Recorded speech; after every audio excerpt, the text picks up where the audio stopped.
How are you guys? Welcome to Wargaming China, and today we're going to look at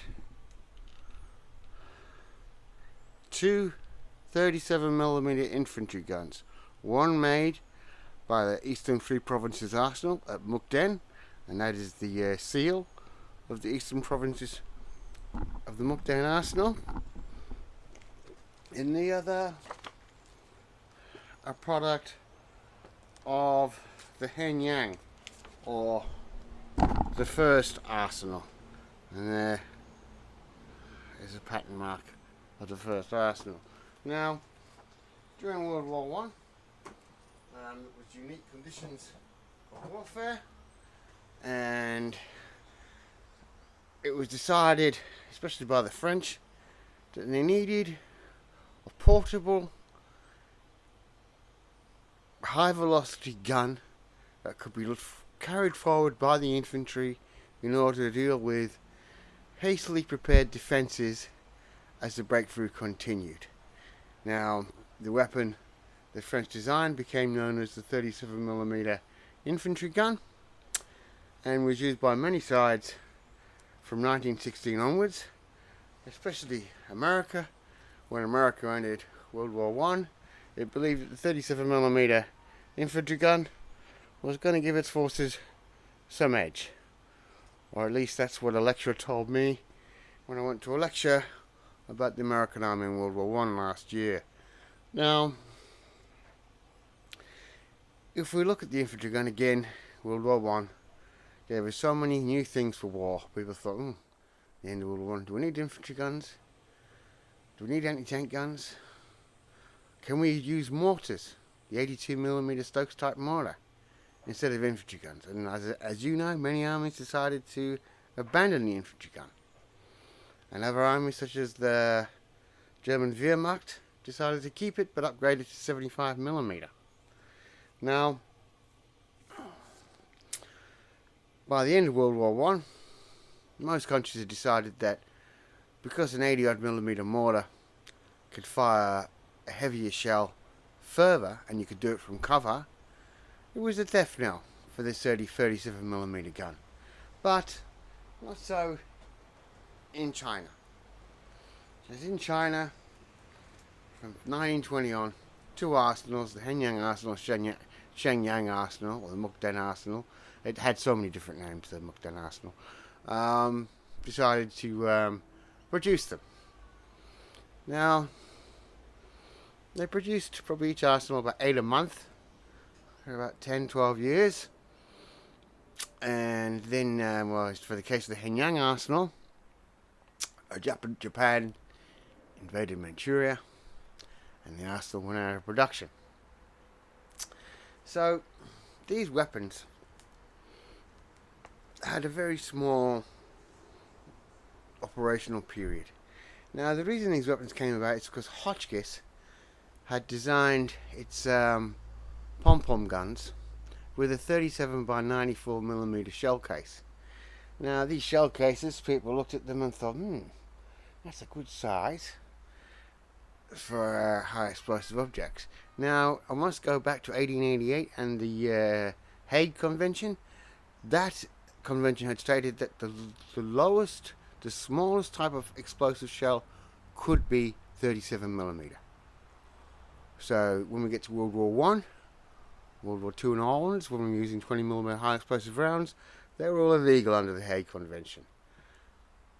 So let's have a look at the Henyang and Shenyang arsenal guns.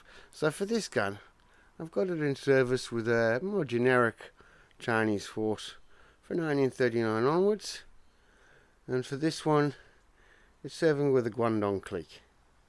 Now,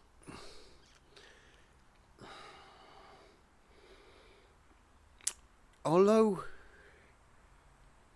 this weapon was produced up to about numbers of about, some say 320 to 500 weapons built by both arsenals, it was quite a rare weapon to find in service, because so many were in service with the Northeastern Army when army retired back or retreated, and then was broken up and sent to all different theatres of China, they took their guns with them. Now, the gun itself does have some anti-tank capability. If we're playing rapid fire, I'll give it gun class 6. And it weighs about 112 kilos.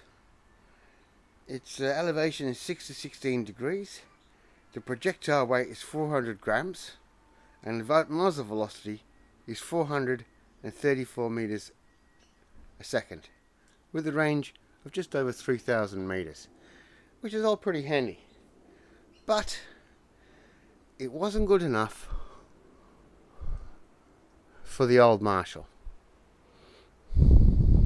The old Marshall got the Mukden arsenal working on a larger 37mm gun, which was the Type 13. Now, this weapon was a very rare weapon because the shell it used was 37 by 113mm shell case. Now,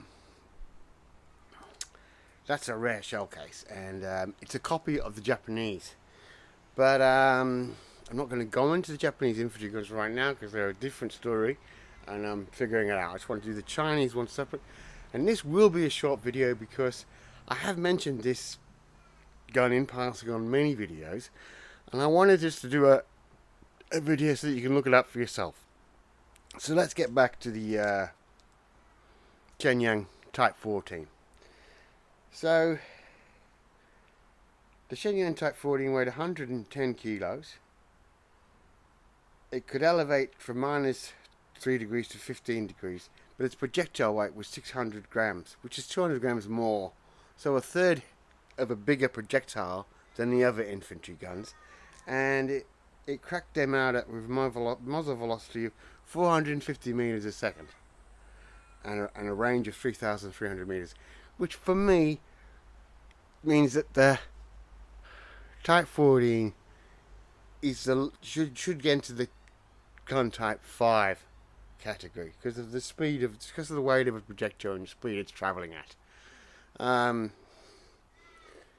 Not many of these were built, very few, and as with all the infantry support guns, after 1939, 1940, you really don't see them in service.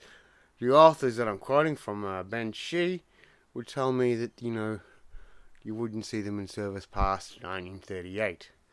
But if you have them, it's a good gun to equip your forces with because they were used all across China. Guangxi province used them. Hebei, so many warlords bought these guns because they were cheap and seen as effective. Now, the models I've made are from my Guangdong army. That's early war miniatures metal die cast, and that's also the early war miniatures. Now, this one, the carriage is early war miniatures, and the gun itself is it's from the Austrian heavy weapon set by Hatt, and it does look dead right for that.